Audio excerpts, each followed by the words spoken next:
nessa manhã, nós glorificamos o Teu nome. Muito obrigado por essa oportunidade, meu Pai, por tudo que o Senhor tem feito nas nossas vidas, pela sua bondade, pelo seu grande amor que nos abraça todos os dias. Pai eterno, quero pedir ao Senhor, o Senhor sabe que somos seres limitados, não temos aí a capacidade de compreensão, nem imaginamos, ó Pai, o tamanho dessa grandeza que há nos conhecimentos do Senhor. E queremos pedir ao Senhor que coloque a sua palavra dentro do nosso coração, que aquilo que nós aprendemos até aqui, o Senhor venha nos orientar para fazermos uso como praticantes daquilo que temos aprendido. Peço ao Senhor que ilumine o nosso entendimento para receber, compreender, guardar e praticar a sua palavra nessa manhã. Abençoa a vida dos seus filhos que já estão em sala de aula, aqueles que não poderão estar conosco. No nome de Jesus, Pai, concede a tua bênção, continue conosco, que possamos caminhar até o fim dessa jornada inesgotável. Pedimos a tua bênção, fica conosco para a glória do teu santo nome. Amém.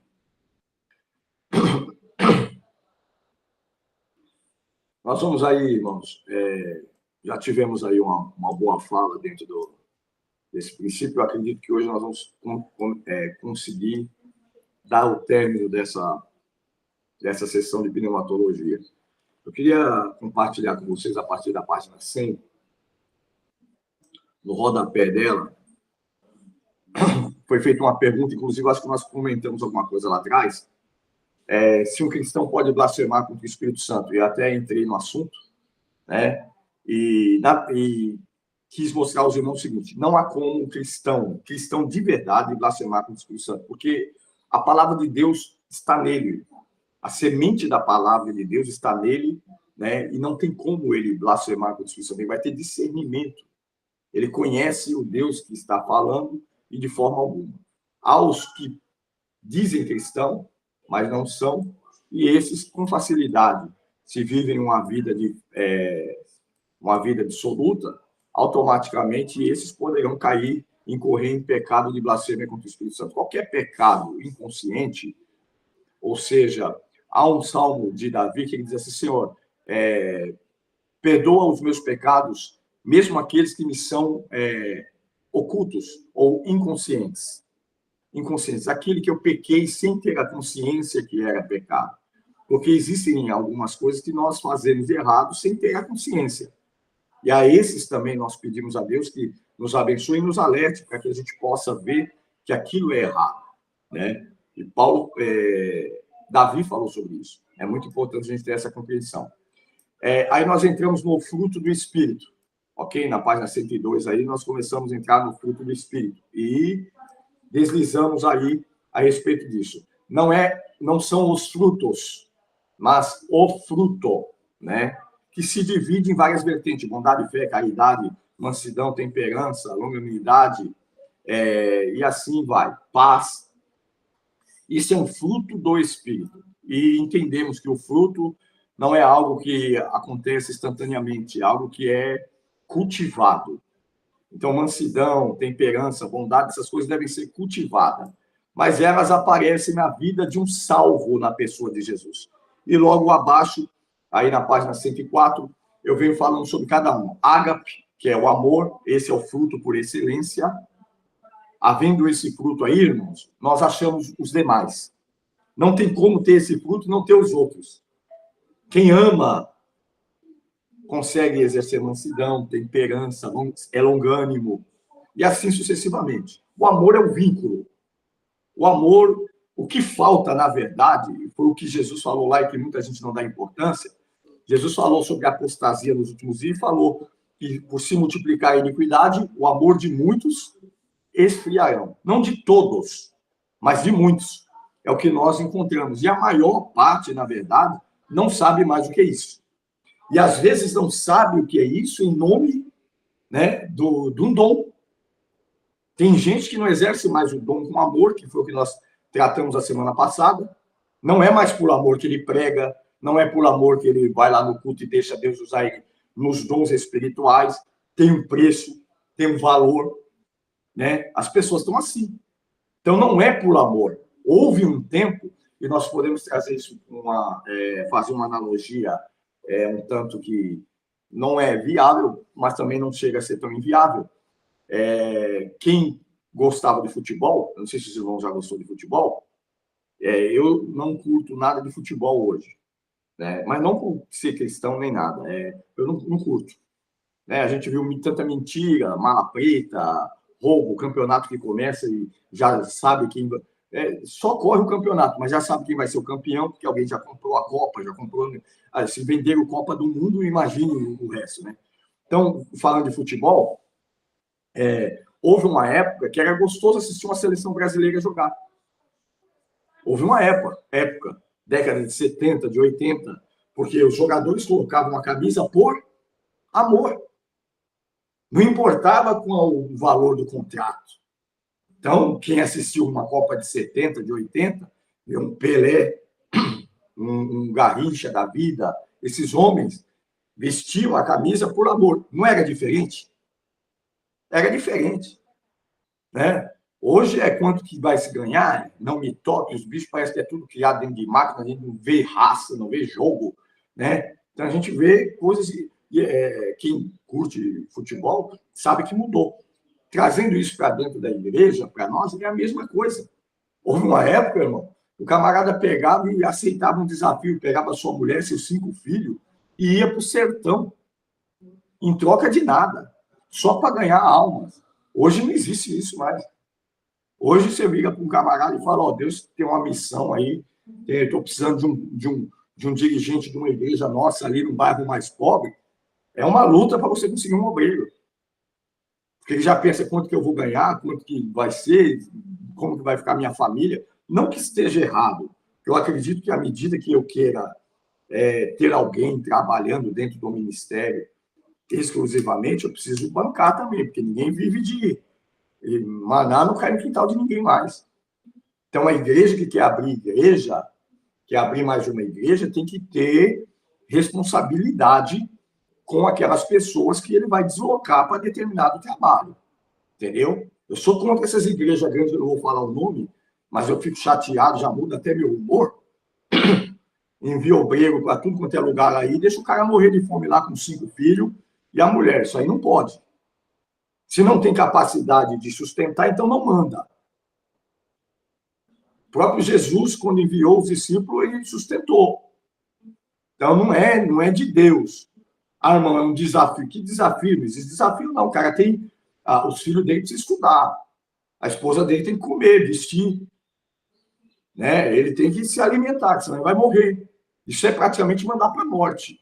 Eu acho que para mim mandar um missionário, mandar um pastor, colocar um pastor com a família dele em determinado lugar, eu preciso prover o recurso. O próprio Deus, quando mandou Moisés, falou, pode ficar tranquilo que não vai faltar nada. E não faltou. Deus não deixou faltar. Né? Deus mandou comida, as vestimentas não se desgastavam, os sapatos não se desgastavam, não faltou nada para Israel no deserto. O que faltou para eles? Nada. Faltou caráter. O que faltou para eles foi vergonha na cara. Né? Gratidão. Mas da parte de Deus não faltou nada. Eu não acredito num Deus que mande alguém para fome. Mas acredito que um apóstolo, um pastor, passe uma necessidade. Porque Paulo passou. Porque os discípulos passaram também momentos de provação. Não vai morrer na necessidade. A igreja deixou. O próprio Paulo, em uma das suas epístolas, ele fala, os irmãos me abandonaram aqui. Quem lembrou de mim foi um camarada que estava dividindo cela comigo. Só comi porque ele dividiu o pão que ele tinha. Então, a gente sabe que já na época de Paulo, aconteciam essas coisas. Então, a gente tem essa imaginação. Então, o amor, irmãos, o ágape, esse amor de Deus. O que é o ágape? É o amor incondicional, o amor proveniente da graça de Deus. Que amor é esse? É um amor que não está nem aí para quem você é. Ele te ama. Ele não está nem aí para o que você é. Se você vai retribuir, se você vai contribuir, se você vai ser grato, esse amor não pensa em nada disso. Ele é um amor que suporta tudo, tudo sofre e tudo crê. É um amor que está baseado na esperança de que você vai melhorar, de que você vai crescer, de que você vai ser uma bênção, de que tudo vai passar na tua vida. É esse tipo de amor. É um amor que não tem data de validade. não tem prazo de validade. É um amor incondicional. Quando eu falo do amor ágape, eu estou falando de um amor que não está baseado... Deus não me ama pelo que eu sou. Deus me ama pelo que Ele é. Esse é o amor de Deus. Quando falamos do amor de Deus, o ágape, o agapós no grego, nós entendemos que estamos falando de um amor incondicional. É um amor que não baseia-se em retribuições. É o amor de Deus. Deus amou o mundo de tal maneira. Amor quem? Todos. Todos. Mesmo os que o assassinaram, o perseguiram, o fizeram sangrar, os que não o aceitaram, os que não o quiseram. Esse amor que ama a todos, até hoje. Todos, sem distinção. Então, é esse amor. Falta desse amor que nós estamos sentindo dentro da igreja, no nosso meio cristão. Eu não vou mais abençoar a vida desse irmão porque ele não está vindo no culto. Então, não é amor. O amor não olha dessa forma. O amor olha a necessidade, ele está precisando. Não importa se ele está vindo no culto. Não importa se ele vai vir para a minha igreja, que eu estou dirigindo ou não. Eu vou pregar para ele, o que eu quero é ele ir com Jesus. Não importa se na minha igreja, ou se na batista, ou se na presbiteriana, não importa para mim de onde que ele é. De que denominação que ele é. Eu vou abençoá-lo. Porque eu não posso ficar inerte diante da necessidade dele. Mas e se ele não está fazendo o que é certo? A minha parte é amar, irmão. O resto é com Deus. Porque se me ajuda... Eu vou dar aqui um exemplo que a gente ouve há muitos anos. Eu já vi pessoas dizer assim, eu não vou ajudar fulano porque vai que é Deus que está apertando ele, e aí eu vou pegar uma prova com a minha mão. Isso é a maior mentira, isso é mentira do inferno, irmão. Porque mesmo que seja Deus, vamos supor que seja Deus que está apertando aquele irmão. A minha ajuda para ele vai ser inútil. Eu posso dar 1 milhão para ele. Deus vai soprar. Agora, e eu? Como que fico? Deus vai me abençoar. Porque o meu coração é abençoar. Entendeu? A caridade é a caridade. A caridade vence tudo, irmão. Senão, eu acredito no amor parcialmente.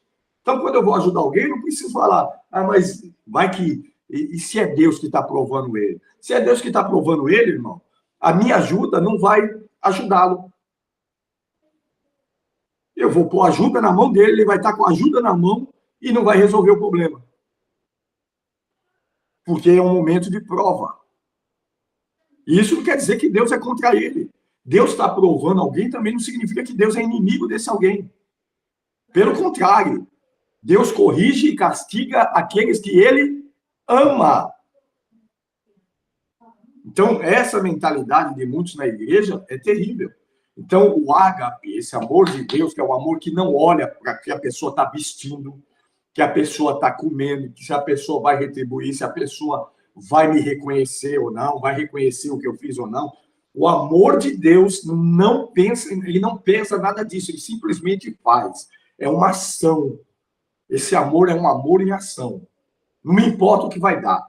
Mas fulano, você viu, você ajudou tanto fulano e no final, fulano lá na frente te traiu. Não importa. Olha o que Jesus fez por nós. E olha o que a gente às vezes faz com ele. Então, esse é o amor de Deus. Né? O Filho de Deus nos ensinou a caminhar 2 milhas com quem nos chama aí 1. Isso é muito importante. Está baseado numa contracultura, mas é importante a gente entender. Então, aí vem o amor, aí vem a alegria, que é o gozo, né? É uma alegria que nós falamos um pouco a semana passada também. A alegria está baseada no quê? É aquela alegria que Deus nos dá, mesmo quando tudo nos vai mal.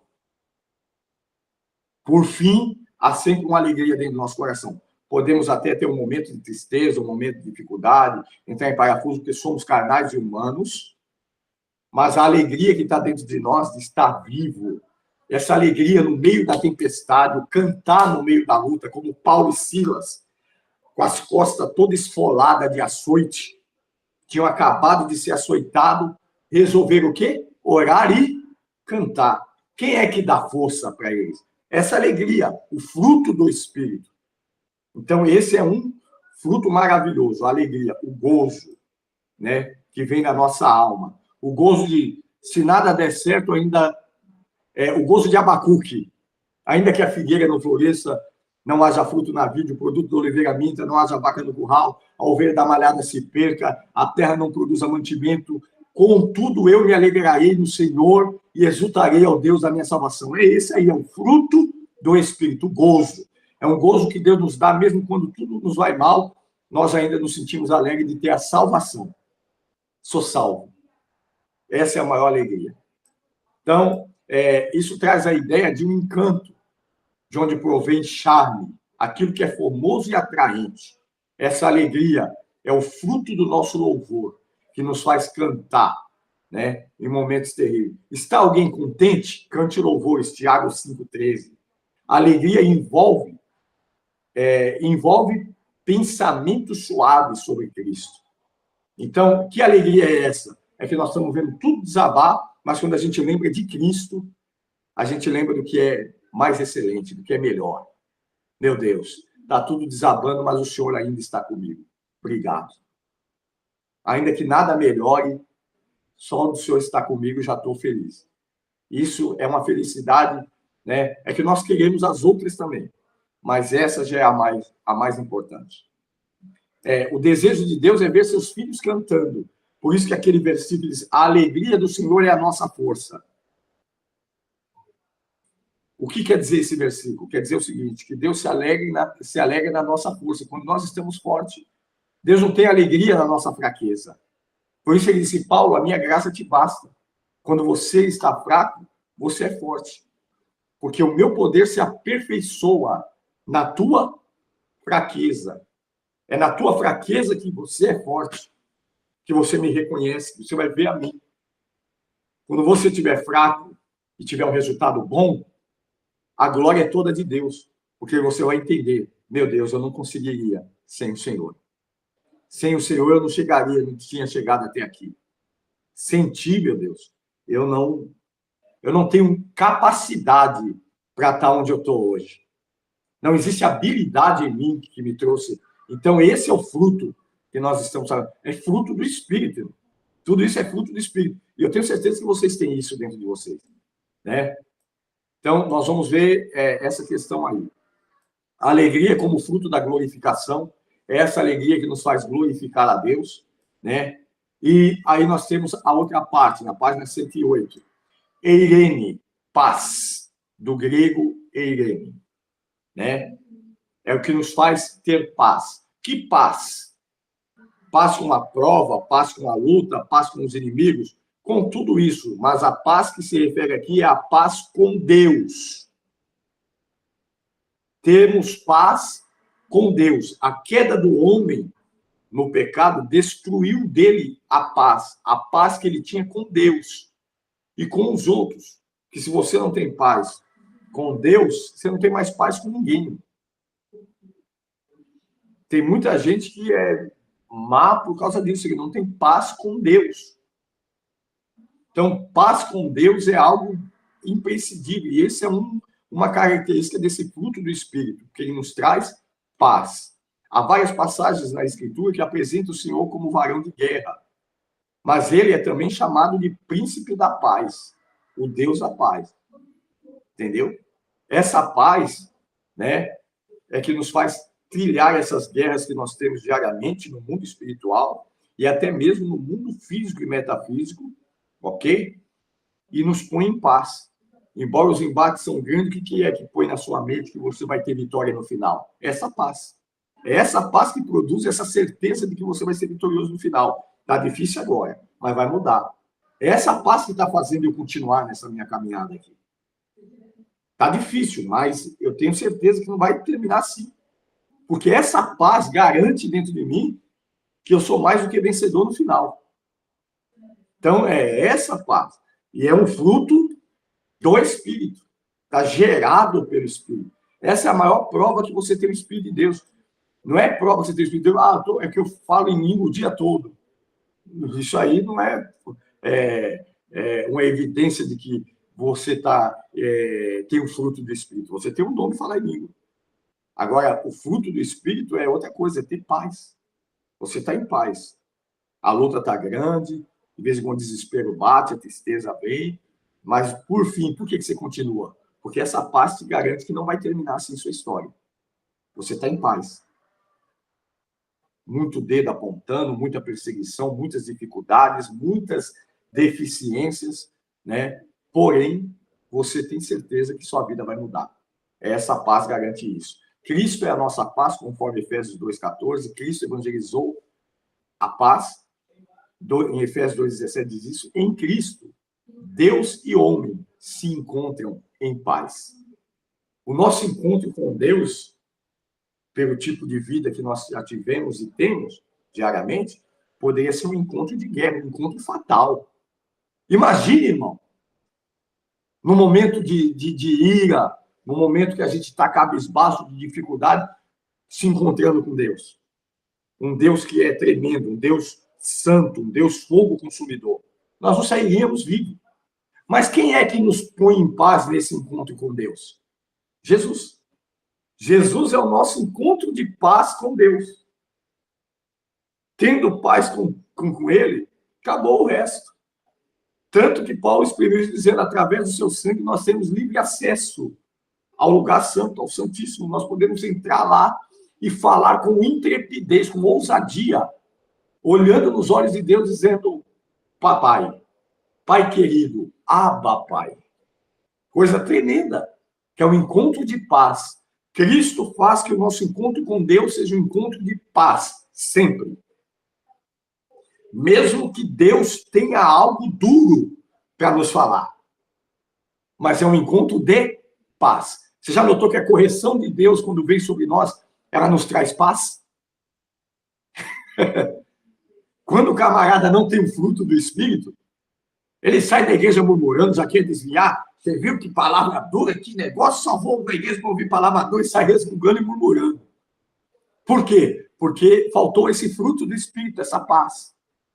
Agora, quando ele está em Deus e tem o Espírito de Deus, é cheio do Espírito, tem o fruto do Espírito, mesmo que seja uma correção dura, ele sai chorando do culto, mas sai em paz. Ele recebe aquela correção de Deus com paz. Olha que obra do Espírito. Não tem outro jeito, irmão, porque nós não gostamos de ser chamado a atenção. O ser humano na carne não gosta de ser chamado a atenção e não gosta de ser contrariado. Não gosta de ser confrontado. Mas por que nós aceitamos o confronto de Deus? Por causa do Espírito Santo. Então, o que nós precisamos? Todo esse estudo é só para mostrar isso para nós. Que nós precisamos do Espírito Santo. Não tem como viver sem o Espírito Santo, irmãos. Não há como fluir sem o Espírito Santo, que nos coloque em situação de paz com Deus e em guerra com o mal, com o pecado. O que você acha que te faz sentir mal quando você peca? Essa paz. Que você perde ela. Quando você peca, você perde essa paz aí. E logo você entra em colapso. Meu Deus. Aí você quer chorar, quer buscar Deus, quer buscar o arrependimento. Por quê? Porque você perdeu essa paz. Olha como é forte isso, irmão. O Espírito Santo é a melhor companhia para nós em qualquer momento. A nossa mente quer colocar, meu Deus, todos me abandonaram, fiquei sozinho na guerra, e a gente quer ficar triste por isso. A gente não precisava de ninguém, porque não adianta ter 1 milhão de pessoas ao seu redor sem paz com Deus. Porque você e Deus é a maioria, sempre. Você só precisa de Deus e de mais nada. E ninguém. Se tiver alguém, é lucro. Se tiver um amigo de verdade, é lucro. Se tiver alguém que se importa, é lucro. Mas você já tem suficientemente que você precisa para se dar bem na vida. O quê? Deus. Aleluia. Que é tudo. Tudo que você precisa estar em paz com Deus. E o Espírito de Deus, por causa desse fruto, vai te incomodar sempre. Sempre que você errar, sempre que você pecar, sempre que você desviar do caminho certo, ele vai te incomodar. Eu não sei se os irmãos já se afastaram alguma vez de Jesus. Se afastou, como é que você se sentiu? Se sentiu em paz? Não. Perdeu a paz. O que te fez voltar? A falta dessa paz. O fruto do Espírito. Esse companheiro, esse amigo que não está do lado, ele está dentro. Ele não está do seu lado, ele está dentro. É de dentro para fora. É tremendo, é esplendor, é glória pura. É maravilhoso. É algo imprescindível, incalculável. Então, irmãos, você vê como é forte esse estudo. Te mostra a operação do Espírito Santo dentro de você. Por que a necessidade dele fluindo, dirigindo a nossa vida? Porque é ele que nos dá o termômetro da fé. Está faltando paz, é sinal que eu estou fazendo alguma coisa errada. Então, deixa eu reaver aqui. E ele vai me lembrar, vai me guiar. Lembra que Jesus disse, ele vos guiará em toda a verdade. Ele vai vos guiar no caminho. Ele vai dirigir vocês. E é isso que a igreja da atualidade está precisando. Do Espírito Santo. A igreja não precisa de bons pregadores. A igreja não precisa de bons oradores, de super-homens, fazendo fantasias. Não. Ela precisa do Espírito Santo. E de homens cheios do Espírito Santo a dirigir. Homens cheios do Espírito Santo como líder. Homens cheios, homens e mulheres. Quando eu falo de homens, eu falo homens e mulheres. Homens e mulheres cheios de Deus para orientar os mais novos, para dirigir, para discipular, para ensinar. Tem muita gente ensinando o que nunca aprendeu. Tem muita gente que nunca sentou para aprender e está ensinando. Está liderando pessoas sem habilidade alguma. E é por isso que nós temos uma igreja doente. Por esse motivo. Então, quando nós entramos nesse processo, nós já estamos entendendo aqui, ó, por que eu preciso dele? Por causa dessa paz. Certo? Macrotúmia é outra coisa. Longanimidade. O termo grego, longanimidade, é macrotúmia, que traz a ideia de paciência, na forma adjetiva. A ideia não é paciência, é muito mais do que paciência. Que ter longanimidade é ter paciência por tempo indeterminado. É paciência sem prazo de validade. Há um verso que Paulo escreve dizendo, porque necessitais de paciência. Pedro, eu acho que fala isso. Para que depois de ter havido feita a obra de Deus, possais alcançar a recompensa.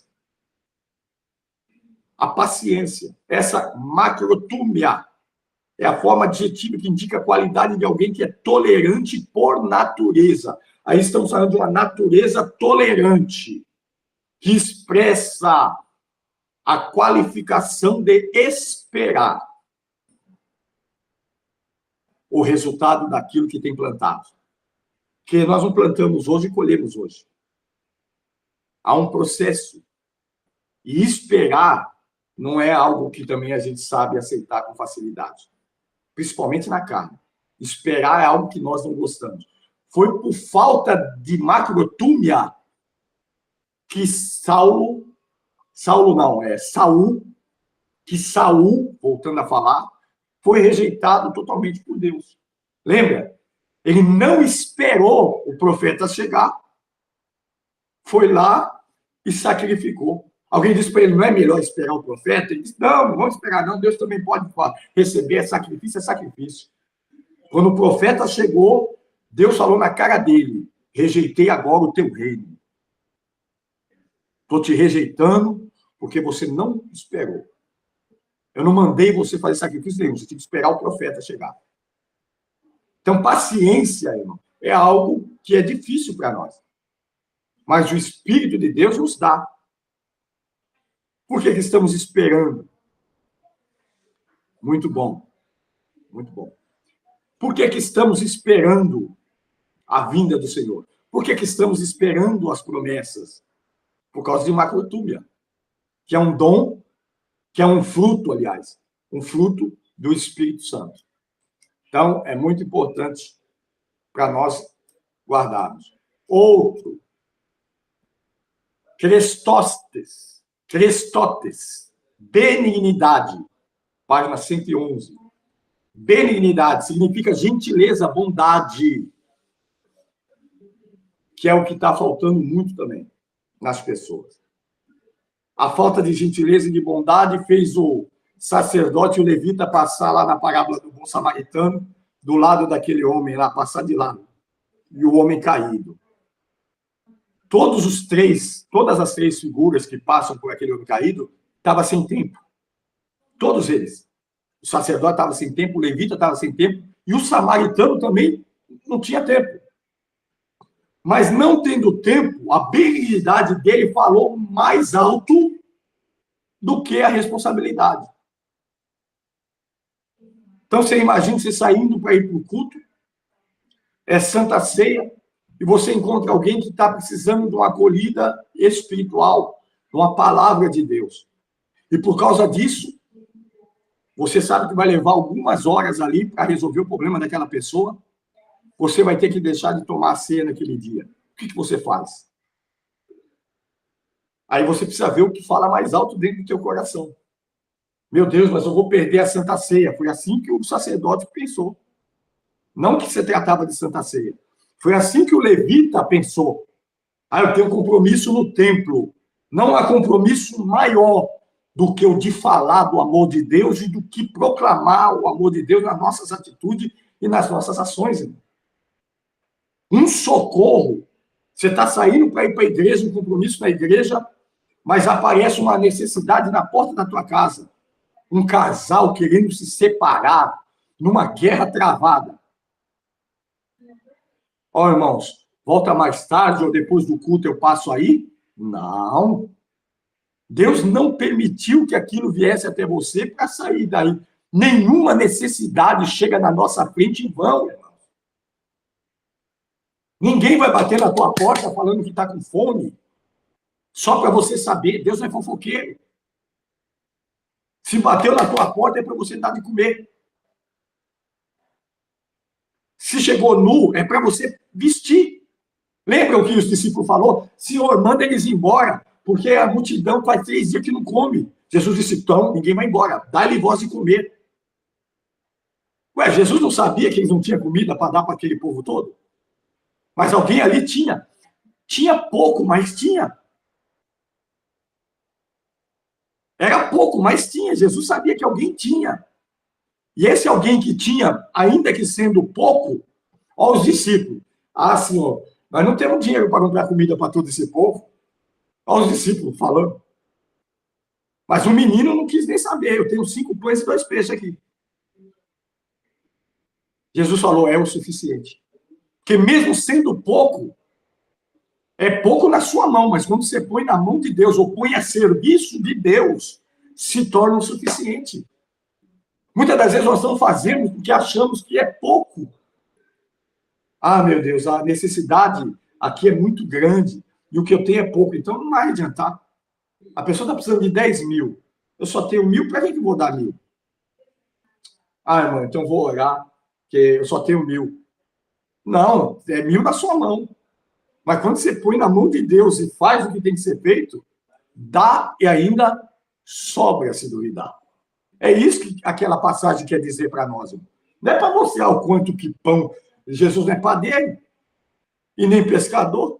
Não é para mostrar quantos peixes ele pode multiplicar ou repartir. Nada disso. Aquela passagem é para mostrar para nós que tudo que é insuficiente na nossa mão, que ainda que pareça insuficiente a nossa ajuda, quando é por Deus, ela se torna abrangente. Ela vai suprir. E entender que ninguém vai contar um problema para nós, uma necessidade, ou chegar conosco uma necessidade, que a gente não possa fazer nada. Se veio, é porque alguma coisa a gente pode fazer. Então, quando eu falo dessa benignidade, esse fruto, ele já, logo em nós, já causa isso. Eu coloquei no meu status no WhatsApp esses dias, mas eu tirei. Coloquei rápido e tirei. Uma criança falando que ela ia para a escola, levava a lancheira dela. Eu falei isso a semana passada, inclusive. Levava a lancheira dela para pegar da merenda e levar para casa. Pegava a merenda da escola e levava para casa, para os irmãos, para a mãe e tal. Aquilo mexeu muito comigo porque eu vivi isso na minha vida. Me emociona porque eu vivi isso na minha infância. Só não tinha mãe, no caso. Eu era menino de rua com meus irmãos e nós levávamos a lancheira para dentro de casa para nós comer, levava a lancheira para a escola e pedia para as merendeiras colocar se tinha sobrado merenda para a gente poder comer. E eu me lembrei desse momento da minha vida. Muito forte. E eu pensando nisso, eu falando sobre essa questão da dignidade, eu vejo como essas coisas mexem com a gente. Quando a gente vê pessoas passando fome, pessoas caídas, esse sentimento que vem nos irmãos é o Espírito Santo. Irmão. Essas coisas que vêm dentro de vocês, quando você se entristece vendo alguém passando alguma situação, principalmente de fome, de falta de teto, de um lugar para tomar um banho. Nossa, até irmãos mesmo na fé, passando necessidades. Isso aí é um fruto do Espírito. É a benignidade. Se a gente for olhar, a maioria desses frutos não existe mais dentro da igreja. A gente vê dom, mas não vê esses frutos. A gente não vê amor, a gente não vê benignidade. Está difícil encontrar essas coisas. Então, a gente vê o quanto o Espírito Santo, o quanto não é o Espírito Santo que está agindo hoje.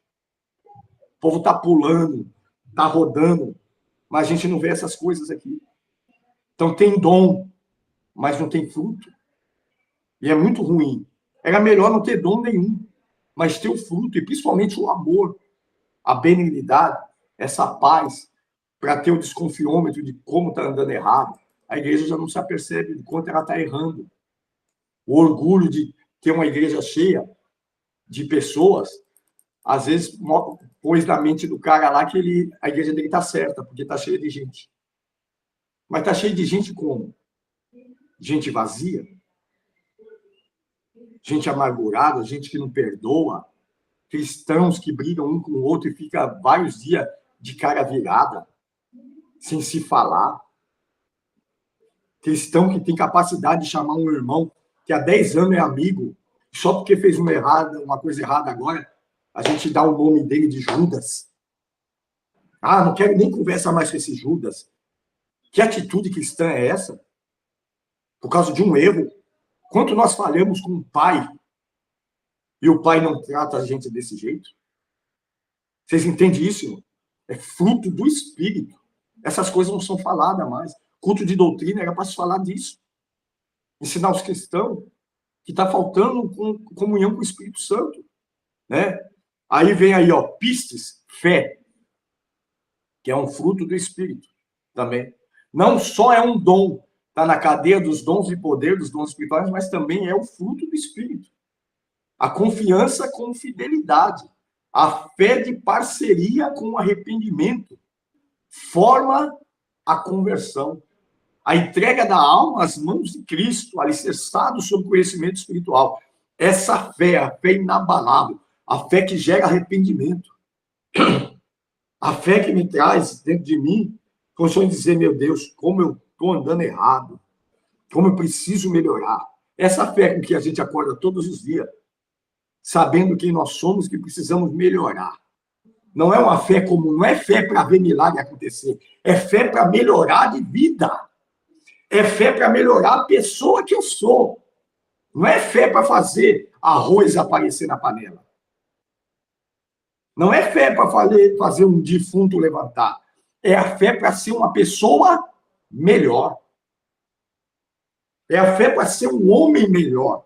Um marido melhor, um filho melhor, um amigo melhor, um professor melhor, um empregado melhor, um patrão melhor. É essa fé. Não é só fé para ver milagre, a porta abrir diante de mim. É a fé para me fazer alguém digno de entrar por essa porta que vai abrir. É a fé para me respeitar o ser humano. E, em primeiro lugar, ser um ser humano melhor. É essa a fé. Em 1 Coríntios 12, 9, a palavra fé aparece como um dos dons de poder, como nós vimos lá atrás. Agora ela é o fruto. É um dom que se transforma também no fruto. Então, é muito importante. É a fé que me leva à fidelidade, à lealdade com Deus, um Deus imutável, né? Aí nós temos a mansidão, na página 115. Prautes, no grego, prautes. Aristóteles definiu isso como uma característica, um vício de deficiência, né? Não uma virtude. Aristóteles encarava tal realidade como uma autodepreciação. Essa mansidão, nós chamamos daquele negócio que nós falamos na língua formal aí de engolir o sapo. Ser manso a ponto de ouvir tanta coisa, irmão, e não reagir à altura do que nós estamos ouvindo. A Bíblia fala que Moisés foi o homem mais manso que existia na terra naquela época. Então, mansidão também não é sinônimo de idiotice. Porque mesmo sendo manso do jeito que foi, Moisés cometeu algumas gafes tremendas. Vamos começar um pouco antes de encontrar com Deus, ele matou um egípcio e ocultou um cadáver. E era manso.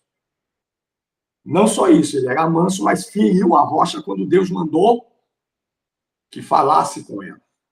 Então, mesmo sendo manso, isso não quer dizer que não vai ter momentos na sua vida que você vai sair da casinha. Porque é comum da natureza humana errar. Mas você precisa voltar ao seu estado original. Qual é o estado original? Ser manso, que é um fruto do Espírito, que te faz, na linguajar aí humana, engolir os sapos do dia a dia.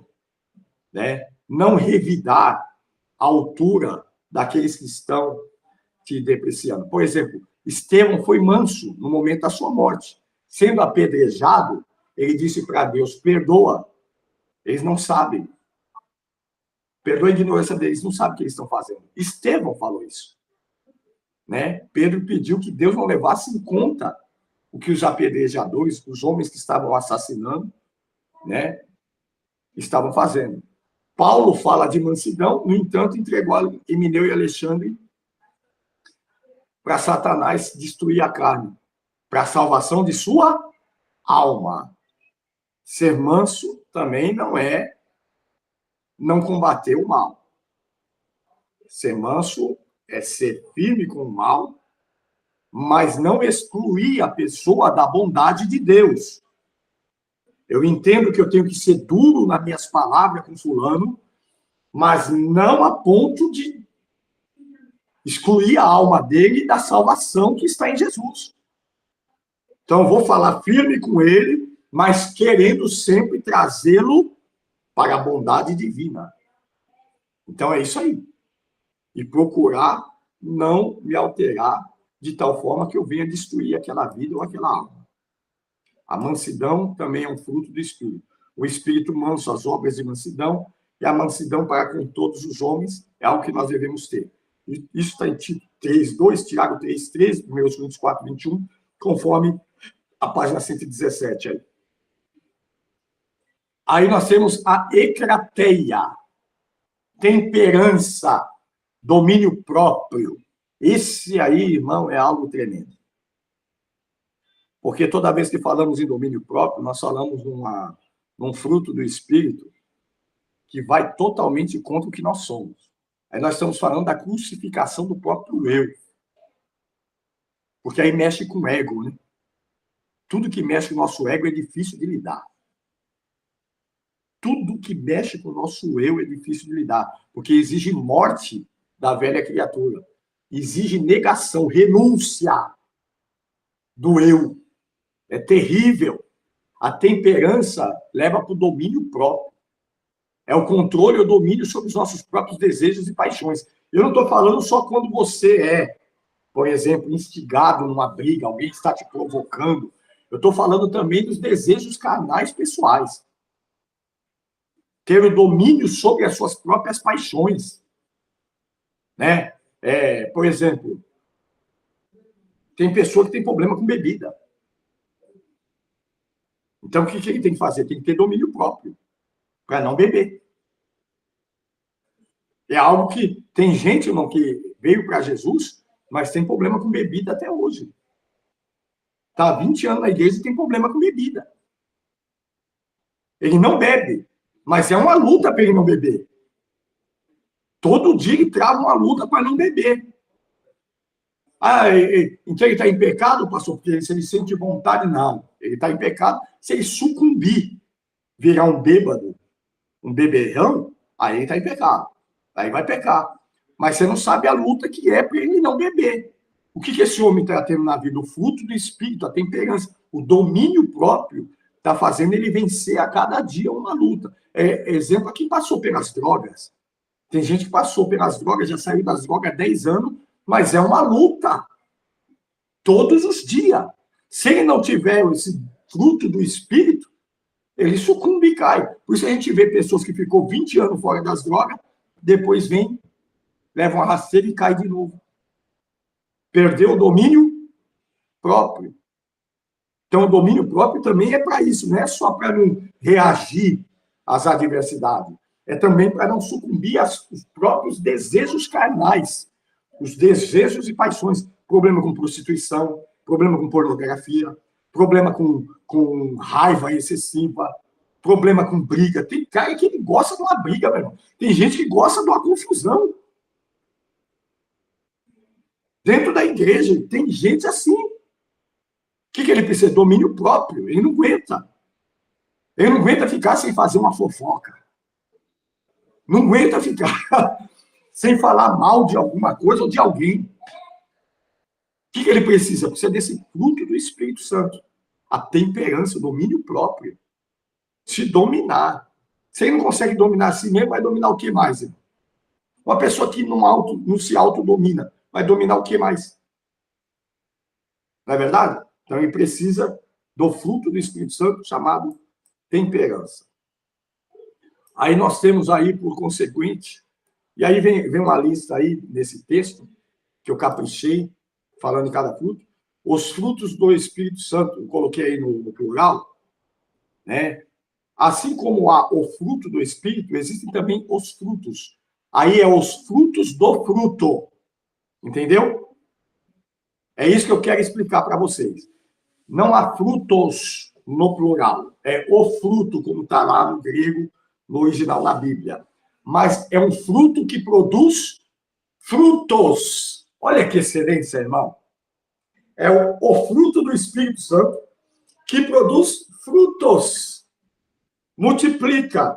A semente desse fruto se divide em várias vertentes, como essas que nós falamos. O amor, a paz, a temperança, a benignidade. Então, assim como há o fruto do Espírito, também há os frutos. As 9 bem-aventuranças ensinadas por Jesus, né? E os 9 dons do Espírito, mencionados em 1 Coríntios 12, podem ser considerados frutos de evidência do fruto do Espírito Santo. As bem-aventuranças, por exemplo, de Jesus. Os mansos, os pacificadores, bem-aventurados, né? Bem-aventurado os pobres de espírito.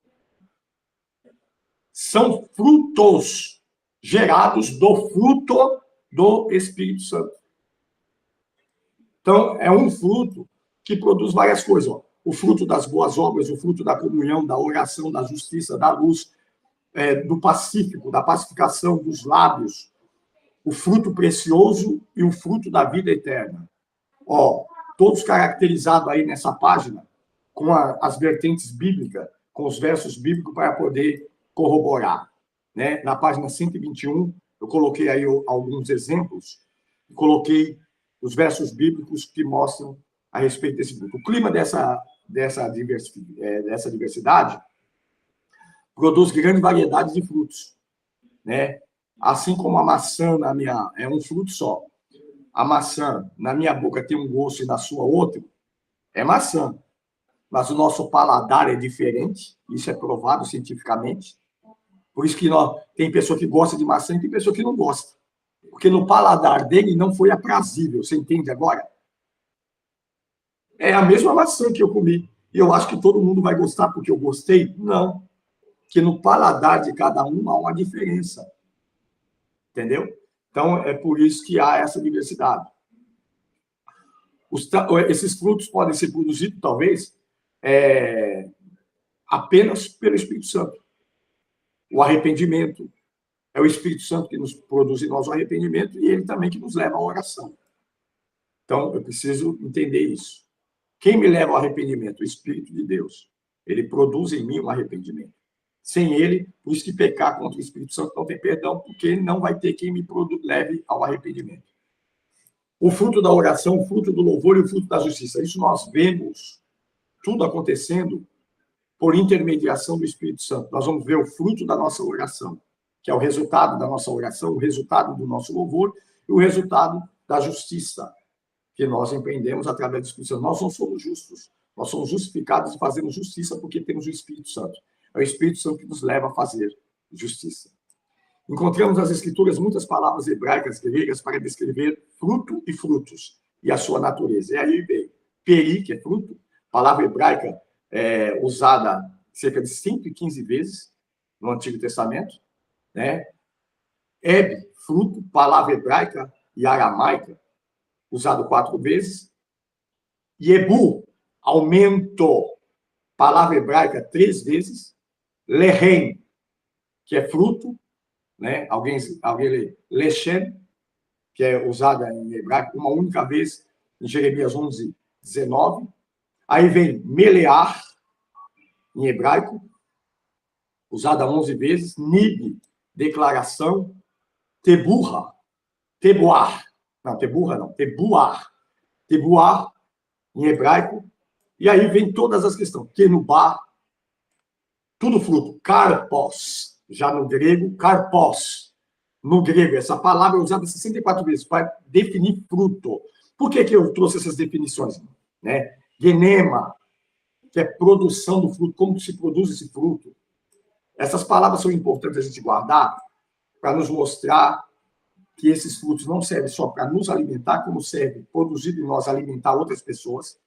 Quando eu sou bom, eu vou gerar pessoas boas.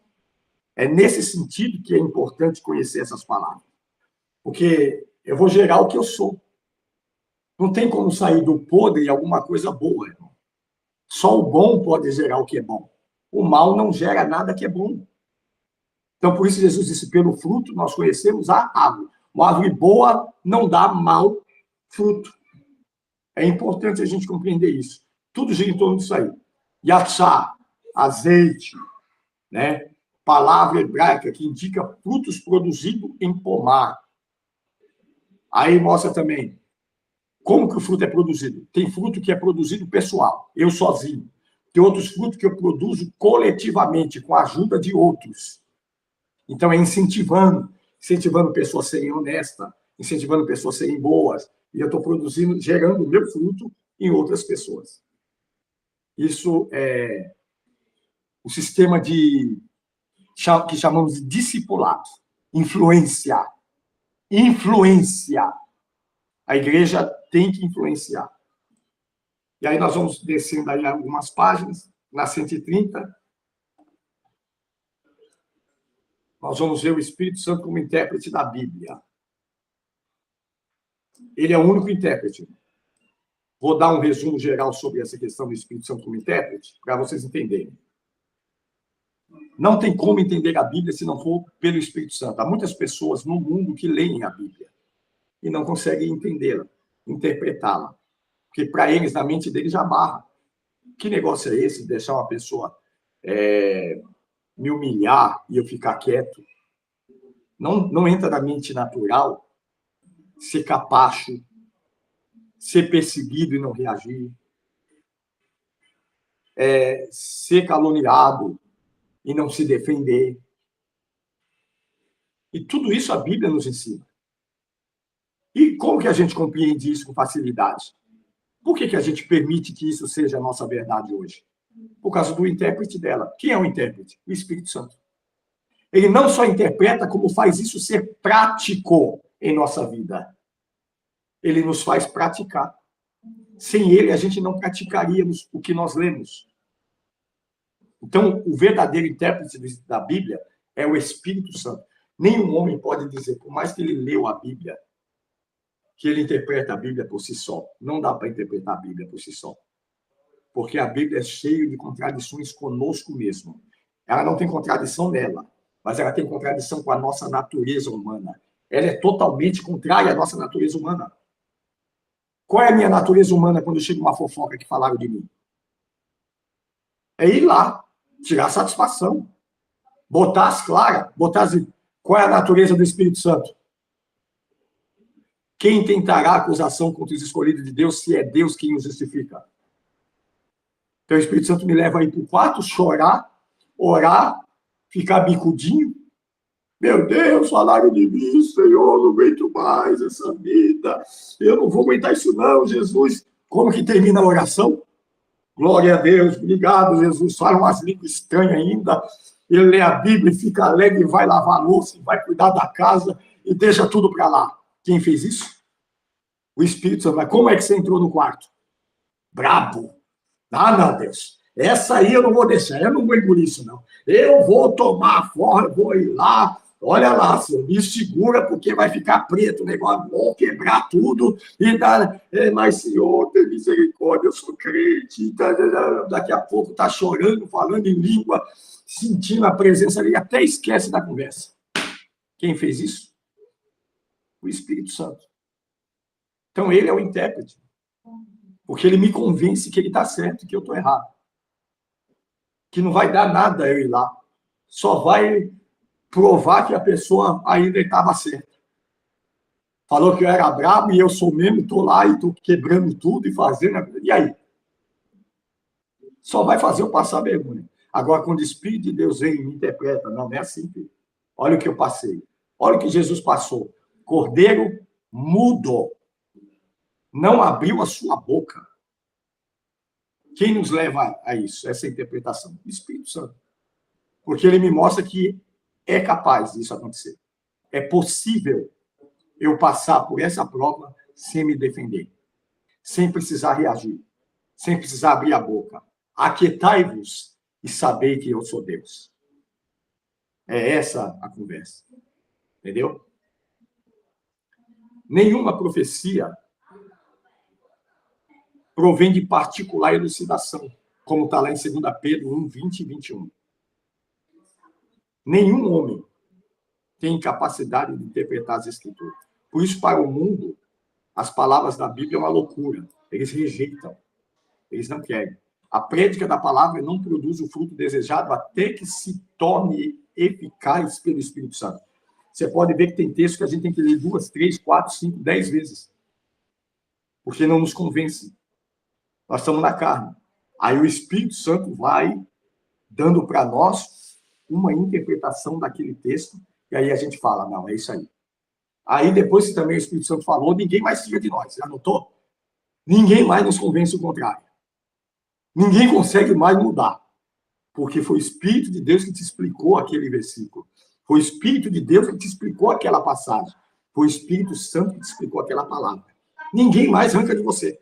Pode falar o que quiser, pode falar em hebraico, pode falar em grego, pode falar em latim, pode buscar os rolos escrito em hebraico, ler o Talmud, a gente não está nem aí.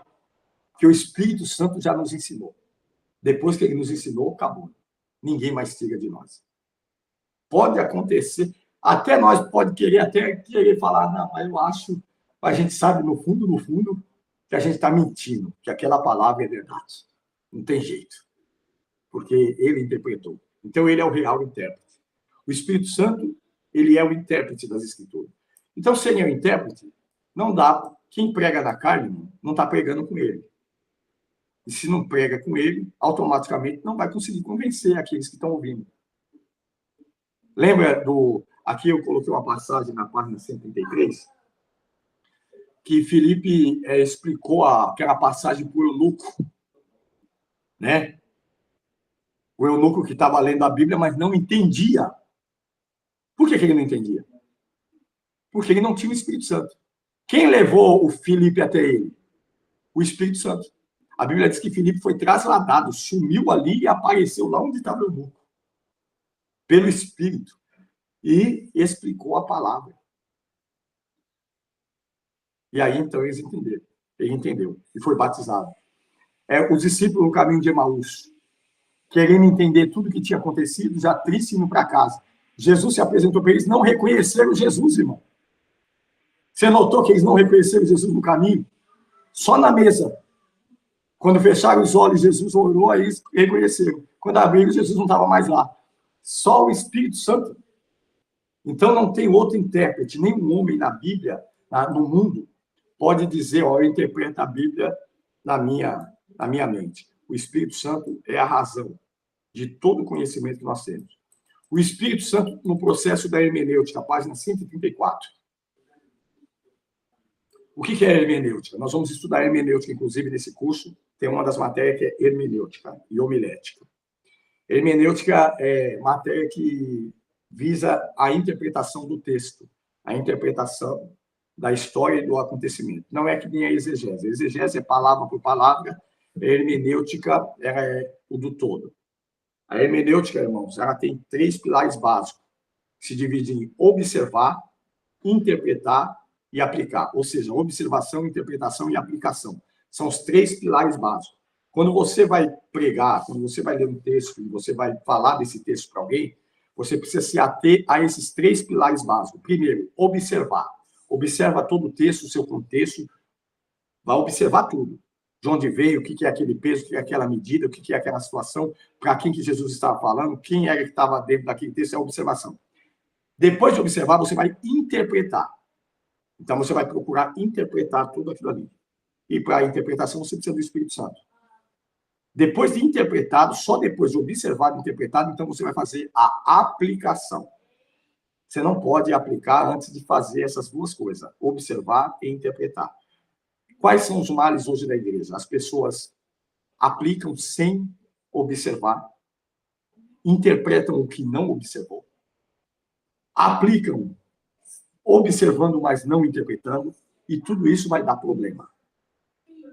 Para ser boa a palavra, seja no sentido da Bíblia, ou qualquer texto, de qualquer matéria, qualquer disciplina, língua portuguesa, estudos sociais, que não existe mais, onde eu fui, estudos sociais, educação moral e cívica, que não existe mais, organização social e política do Brasil, que não existe mais, mas seja em filosofia, literatura, qualquer tipo de texto, você precisa, para ser um bom orador, para transmitir esse texto com veracidade, com eloquência, você precisa observar essas 3 coisas. Observação, interpretação e aplicação. Não se aplique nada antes de você observar e interpretar. Precisa ter isso. Essa é a matéria-mãe, se você quiser ter sucesso naquilo que você vai falar. Mas Claudete, pode falar? Então, talvez seja até uma palavra que eu já tenha dito em algumas outras aulas. O que está faltando, assim, porque assim, a gente vê, eu falo da onde eu faço, né, da igreja que eu estou, não posso falar de outra, porque eu não convivo em outra. Mas o que está faltando na igreja para que venha mais palavras espirituais e menos acusação? Porque, assim, muitas vezes a gente vê que aconteceu alguma coisa dentro do ambiente da igreja e quando vem alguma palavra de alguém, ou do próprio líder, ou de alguém, é uma palavra de acusação. Então, assim, onde está o Espírito Santo nisso, né? Está vendo agora, que a gente está aprendendo aqui agora, que quando tem o Espírito Santo, o senhor acabou de falar, quem vai justificar se houve alguma palavra que machucou, que fez alguma ofensa a alguém, quem justifica é Deus. Então, o líder ou quem foi falado algo ou contra aquela pessoa não tem que ter uma atitude física ali. Ele teria que ter uma atitude branda, né? Ter todos esses frutos aqui que foi falado aqui agora e deixar que Deus iria justificar. Não ficar por alguma palavra que aconteceu no ambiente ali da igreja, começar a ter ataques em cima do púlpito com a igreja, daí a igreja acaba ficando sentindo, né? Porque é um corpo, então se um membro está machucado, o restante do corpo também vai sentir. Então, acaba tendo uma enfermidade espiritual dentro da igreja.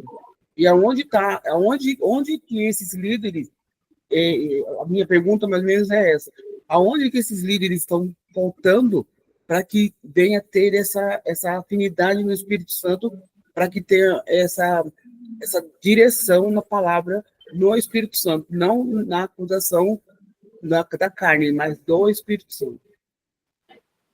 Vou responder em duas fases isso aí.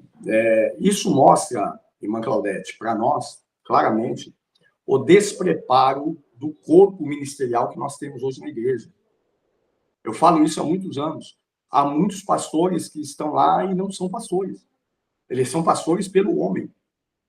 Há muitos líderes, há muitas pessoas hoje que estão em posição de liderança que nunca foram chamados por Deus.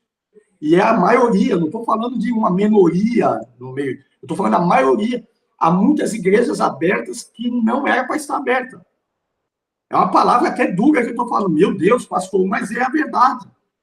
Pelo despreparo. Por exemplo, nesse campo da hermenêutica que eu estou falando, nós vamos ter a segunda fase dela aí, que eu vou entrar com vocês na 136 para nós finalizar, que hoje nós terminamos isso aqui. Dá para terminar agora, que esse é o último processo da situação, mas nós vamos rever isso aqui muitas vezes ainda sobre a questão hermenêutica. A hermenêutica, no sentido de você buscar o material, é uma. Lembra que eu falei do gozo da paz, do fruto do Espírito lá, do amor, tal, mas tem uma parte que divide não só a temperança, por exemplo, não lidar só com o que eu estou recebendo, mas lidar também com quem eu sou, o domínio próprio. Nada, eu tenho domínio próprio porque eu consigo ouvir tudo de qualquer um e consigo, na inteligência emocional, não reagir. Mas como você reage com as suas questões carnais? Seu acesso à pornografia, à prostituição e tal, você consegue dominar isso? Não adianta ser só com o que é externo, tem que ser com o que é interno. E a hermenêutica é exatamente isso também. Eu busco no processo aí, está tendo um negócio dentro da minha igreja. Eu procuro nem falar, quando tem, por exemplo, uma discussão no ciclo de oração. Eu procuro subir na tribuna da igreja que eu dirijo e nem falar sobre esse assunto. Esperar o momento em que o Espírito de Deus vai me dirigir para tratar isso aí. E eu não preciso falar na tribuna, eu vou conversar com quem de direito. Entendeu? E vou tratar ali. Por quê? Lembra do que eu falei agora há pouco? O que me leva à benignidade, à temperança, esse amor? Me leva ao seguinte, a mansidão. Eu reagi ao que a pessoa fez errado, todavia visando trazer a alma dela para Deus e não destruí-la. E não feri-la. Eu preciso agir de tal forma, exortar de tal forma, que eu consiga ganhar essa vida e não perder, porque perdida ela está. A atitude dela mostra que ela se perdeu em algum momento. Agora eu vou chutar ela para ficar mais perdida? Não. Então a hermenêutica me ajuda nisso. A observação. O segundo é o círculo hermenêutico. O Espírito Santo é o círculo hermenêutico, página 136, que é a continuação dessa questão da hermenêutica. O que é o círculo hermenêutico? Eu falei para vocês têm que fazer o que no texto? Observar, interpretar e aplicar. Não é isso? Só que você subiu no púlpito, a hermenêutica não terminou no que você trouxe, já está pronto. Aí você acha, já vou aplicar. Não. A mesma coisa você precisa fazer com a plateia. Observar a plateia, interpretar, lembra do relacionamento interpessoal que eu estava falando antes de nós começarmos a aula? Vou interpretar para ver se é a melhor hora, se ela está preparada para receber o que eu trouxe. Ah, tem isso, pastor? Tem. O que Jesus disse para os discípulos? Eu tenho algo para falar para vocês, mas não vou falar agora. Por quê? Vocês não estão preparados para ouvir. É o próprio Jesus que vai falar. É o Deus que ama que vai falar. É verdade o que ele vai falar. Mas ele disse, não é a hora agora. Vocês entendem? E outra, contrapartida, ele diz, o que eu faço agora vocês também não estão sabendo. Não compreendem, mas vocês vão entender mais tarde. Há um contraponto. Por quê? Porque tem que ter uma análise. Eu vou subir para pregar. Está tudo preparado. Deus me deu o sermão, sei o que é o sermão, observei, interpretei, estou pronto para aplicar. Agora deixa eu olhar para a plateia. Para me entender. Qual a melhor aplicação? De que forma eu vou aplicar se eu não observei a plateia, não interpretei a plateia? Como que eu vou aplicar? Então, não é uma tarefa fácil. Quantos líderes sabem disso que eu estou falando para vocês agora? Quantos pregadores sabem disso? A maioria nem sabe. Mano. Ele só vem e quer nota 10 na pregação. Ó, vou arrasar. Hoje, essa daqui, é assim que eles pensam. Por isso que tem essas coisas. E muitos líderes, infelizmente, são líderes porque foram levantados a rodo. Não tinha ninguém para... Vamos levantar isso aí. Vamos pôr ele lá, fulano é bom. Irmão, infelizmente, vamos falar a realidade. Há muitos que foram ungidos que Deus nem conhece. E é a maioria, não é poucos não, é a maioria hoje. Nós vemos por causa desses problemas dentro da igreja. Pessoas sem habilidade, não sabem tratar com o ser humano, não sabem tratar as crises, os problemas. Acho que dirigir igreja é só chegar lá e mandar. Não acontecer do jeito que quis, vou chamar a atenção de qualquer jeito. Não é dessa forma, não. O rebanho não é nosso. O rebanho tem dono. Não devemos nos apropriar do rebanho como se fossem senhores dele. Paulo disse isso, escrevendo lá em Atos dos Apóstolos, capítulo 20. Não se assenhorando do rebanho de Deus. São lobos cruéis.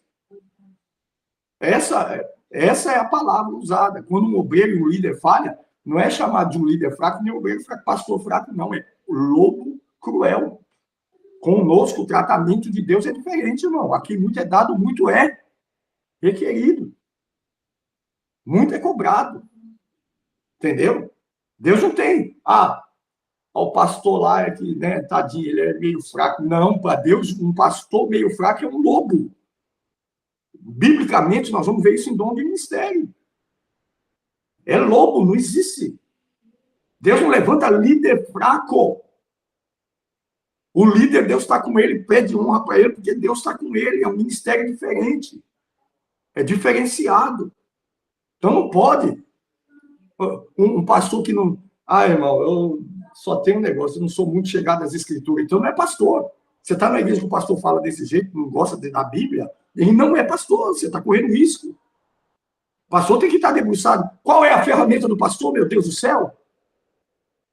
É a palavra, meu Deus. Se ele não debruça na palavra, não sabe ler, não sabe pregar, meu Deus, ele é tudo menos pastor. A gente não pode continuar aceitando isso, irmão. Porque o rebanho está em risco. Entre o lobo, Satanás, que é o devorador de ovelha, e as ovelhas, quem é a figura? Entre ele, o lobo e a ovelha, é o pastor. Agora, o pastor, que pastor que é esse aí? Não tem cajado na mão, não tem a ferramenta para trabalhar, não tem ferramenta de defesa do rebanho. Então, o rebanho está à mercê. Nós não podemos continuar levando isso de qualquer jeito. A hermenêutica é essa. Tudo na vida. Vou te dar, que nem diz o Pablo Marçal, vou te dar o drive agora, o código. Brincadeira, meu irmão. Mas essa é a chave. Se aprofunde em hermenêutica e use ela para tudo. A hermenêutica é como a matemática da vida. Se você chegar num banco e observar e fazer uma interpretação, irmão, você tem 99% de sair de lá de dentro com sucesso do que você foi fazer. Você vai conversar com alguém, é uma conversa de comadre. Você vai visitar uma irmã e comer um bolo na casa dela. Ao chegar lá, use a hermenêutica. Observe, interprete o ambiente. Faça a sua aplicação. Depois você me fala o que aconteceu. É a chave da vida, irmão. Você não vai falar nada fora de contexto, você não vai se dar mal, não vai se prejudicar, não vai ficar preso às suas palavras. Vai entender se há malícia, se há alguma coisa preparada contra você. Vai se precaver, você vai saber de tudo. A hermenêutica é o código. Para tudo. A hermenêutica é para ser usada no dia a dia. No seu trabalho, irmão, pastor Israel. Seu trabalho mesmo é hermenêutica. Chegou, dá uma observada no seu lugar de trabalho, interpreta, opa, peraí, não deixei isso aqui. Essa pegada aqui, não estava aqui. Tá, blá, blá, blá, blá, blá. E aplica. Essa noite você vai estar seguro, vai estar abençoado esse dia, né? Vai estar sossegado, vai ter... Vem chegando, o carregado vem na sua direção. Aplica a hermenêutica dele, observa. Está andando de diferente, está com um semblante meio esquisito. Interpreta, na hora que ele chegar, usa a aplicação certa para você não derruba. É hermenêutica. A hermenêutica é a chave de tudo, irmão. Já estou antecipando para vocês que nós vamos ver isso lá em hermenêutica. Quando nós chegar nessa matéria, vocês vão ver como é maravilhoso. Tanto a Bíblia como a vida é hermenêutica. A vida é uma hermenêutica. As pessoas que são roubadas na vida, celular, porque não observou. Andando sem observar, sem prestar atenção, o cara passou, levou. Não é assim que acontece? Mas se ele está observando de longe, ele já ganhou. Já interpreta e já vai dar um jeito. Ou não vai por ali, ou vai entrar num lugar, vai fingir que vai comprar alguma coisa. Acabou. Porque você observou e interpretou um perigo iminente. Aí você vai aplicar o que você vai fazer contra aquilo ali. Acabou. É assim. É a hermenêutica. Então, e a hermenêutica não funciona só para isso. Como eu disse, do mesmo jeito que você tem a mensagem, você precisa observar o grupo que você vai pregar também. Para já saber como vai ser. Interpretar a reação desse grupo é muito importante. É o que eu faço em sala de aula. Quando a aula é presencial, tem aluno que eu falo para ele, irmão, vem aqui, chama no cantinho e fala, você não quer ir embora hoje? Mas por quê, pastor? Hoje tem aula. Não, te dou a matéria depois, eu te dou a aula. Você não está bem, irmão. Eu notei que você não está legal hoje. Está tudo bem com você, de sua casa? Aí o cara, às vezes, abre a boca, começa a chorar. Verdade, pastor, saí de casa assim, assado, eu não estou com a cabeça. Eu vim mais porque não podia faltar. Não, irmão, hoje não está legal para você. Esse aluno vai para casa, irmão, ele volta feliz, traz até presente na outra aula. Fala, pastor, nossa, isso é demais. Como que o senhor notou em meio de tantos alunos? Porque você precisa fazer isso, essa aplicação, essa observação e essa interpretação. Ok? O Espírito Santo, nesse currículo hermenêutico, ele é a central de tudo. A situação dele, histórica, como intérprete, irmão, ele é intérprete de tudo. É ele que traz para nós as interpretações de tudo nas Escrituras, que a gente não entende. Quando a gente observa algumas coisas nas Escrituras, por exemplo, Jesus, a mulher do fluxo de sangue, aquela mulher foi até Jesus, tal. Então, o Espírito Santo te leva lá na história. Ele estava lá. Ele sabe. Ele te leva na Bíblia.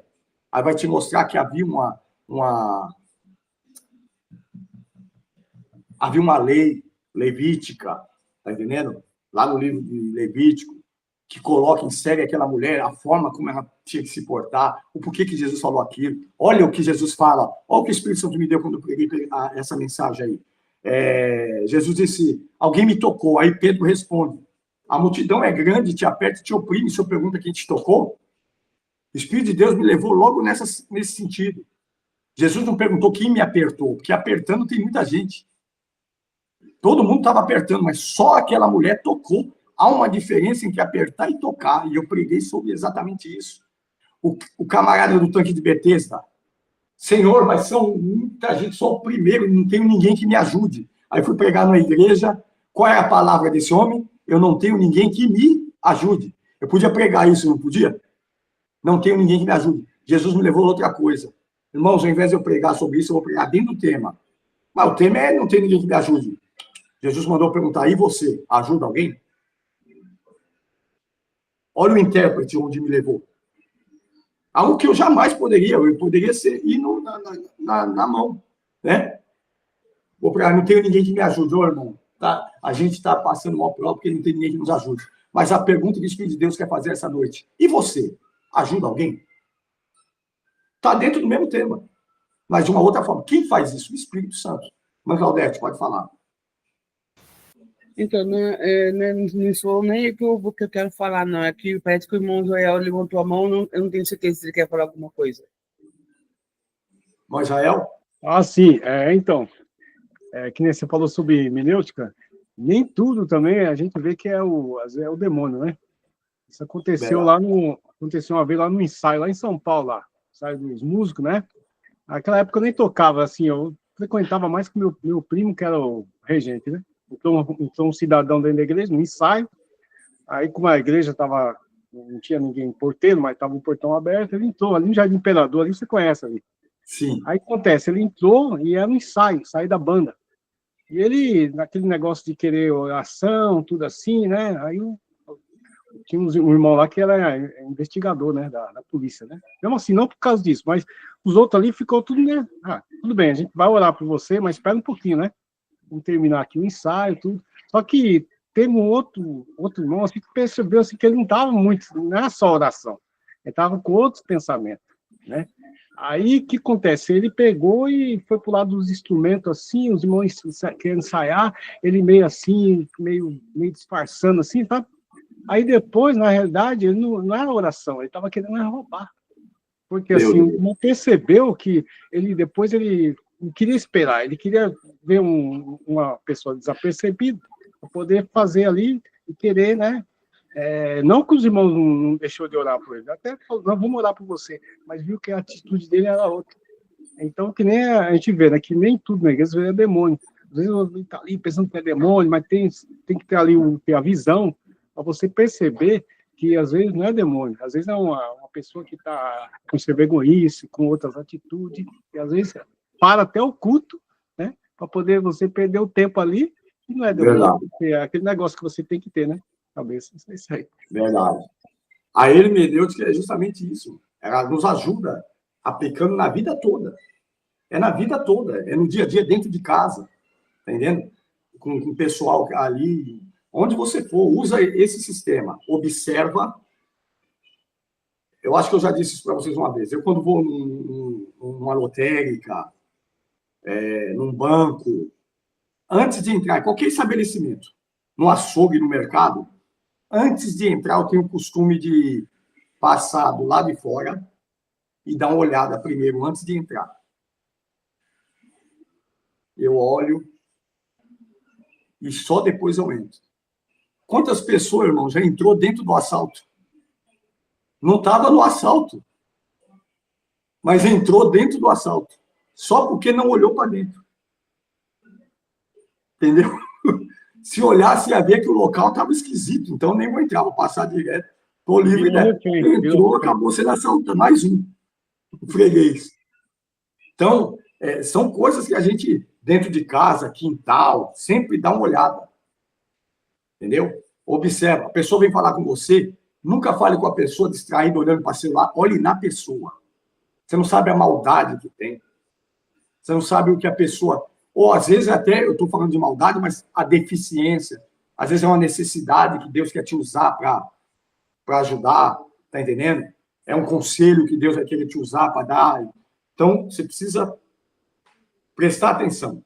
Observar, interpretar, e só depois que fez essas duas lições, observou, interpretou, aí então você aplica. E para aplicar, quando em caso da Bíblia, pregação, vai pregar, vai dar uma palestra na igreja, na hora que você chegar, chega sempre antes, dá uma olhada no povo, sente ele, como é que está. Você vai, são inúmeras pessoas, então você já sabe para quem você deve se dirigir melhor, tá entendendo? O tom que você deve usar. É tão forte isso, e quando eu vou pregar, e eu vejo que a maior parte é mulher, eu diminuo o tom da minha voz. Minha voz é alta e grave, irmão. Assusta. Nós temos mulheres com casos de violência doméstica, agressão psicológica. Então, você já é um homem, vai falar. Minha cara já não ajuda, que é meia fechada. Aí você vai falar em sala de aula. Aconteceu isso numa aula que eu estava dando no Rancho dos Profetas. Tinha 53 alunos. E logo nos primeiros minutos eu notei uma mulher que ela sentou, ela esticou as pernas, cruzou as pernas e cruzou os braços e ficou ali. E eu dando a aula. Os primeiros 5 minutos. Aí eu, trazendo a palavra, aí eu parei, olhei para ela e falei, Noé, qual o nome da senhora? Ela falou para mim o nome. Aí eu disse, eu sei que eu não vou conseguir entrar dentro do seu coração, pelo menos daqui mais uns 15 minutos. O meu tom foi um tanto forte, agressivo aos seus ouvidos, mas eu sou uma pessoa boa. Se a senhora permitir, na hora da cantina, eu quero tomar um café com a senhora, junto com as pastoras aqui, os pastores. Pode ser? Ela descruzou o braço, olhou para mim e falou, mas como você sabe? Deus te revelou? Eu falei, não. Eu notei, olhando, que eu vou falando e olhando para as pessoas. Então, eu notei que ela não estava legal. Mas fui eu que causei aquilo. Fui eu. Porque minha voz já é alta e grave. E era de manhã ainda, minha voz é mais grave ainda. Isso assustou ela. Meu tom, meu jeito, minha impostação da voz. Tudo isso nós temos que... A plateia. Jesus tinha muito disso. Jesus não falava igual em tudo quanto é lugar. Jesus falava na linguagem do povo. Porque senão, jamais. Pode ver que a fala dele ofendia os fariseus. Os fariseus eram acostumados com aqueles discursos de sinagoga. Jesus falava fora da casinha da sinagoga. Entendeu? Você tem que saber para quem você está falando. Isso é hermenêutica. É o processo hermenêutico. Termina aí, irmão, na página 142, né, o ciclo hermenêutico. Eu dei uma explicação geral. Aí tem um texto, se vocês puderem ler depois, um pouquinho a respeito da hermenêutica mais, aprofundado o que está escrito aí, fica legal. Nós terminamos essa disciplina hoje, certo? Semana que vem nós já estamos abrindo nova disciplina. Então, nós vamos falar sobre hamartiologia. Ok? Terminamos a Trindade, Pai, Filho e Espírito Santo e a bibliologia. Nós vamos entrar em hamartiologia, que é o primeiro assunto do Gênesis. Lá, o pecado do homem. Hamartiologia, a doutrina do pecado. Entre hoje e amanhã, eu já vou estar mandando material didático para vocês, a apostila de hamartiologia, e nós já vamos, sábado que vem, pegar em hamartiologia, doutrina do pecado.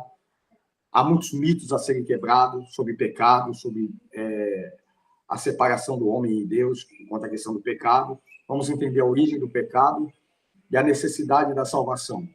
Assim que nós terminarmos a hamartiologia, já entraremos em soteriologia, que eu vou falar do pecado e da solução do pecado. Soteriologia é a doutrina da salvação. Entendeu? Então, hamartiologia, aliás, hamartiologia, antropologia e depois salvação. Então, nós vamos entrar em hamartiologia. Talvez, irmão, eu até mude essa ordem aí. Mas eu acho bacana a gente falar um pouco sobre a hamartiologia agora e depois a antropologia. Eu sempre faço ao contrário. Eu entro em antropologia para depois a hamartiologia.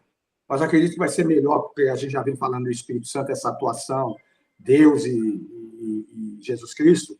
Vamos falar da doutrina do pecado, depois nós falamos do homem, né? Que o pecado está no homem, e vamos falar da salvação. O homem caído, aí vem a salvação. Tá bom? Deus abençoe, meus irmãos, um ótimo sábado. Hoje nós passamos bem, nós finalizamos a matéria hoje. Semana que vem estaremos juntos, se Deus quiser. Orem por nós, que o Senhor Deus nos dê um final de semana abençoado. Um beijo no coração, a paz do Senhor Jesus. Pode ser a todos. Bom final de semana. Pode ser hoje. Amém.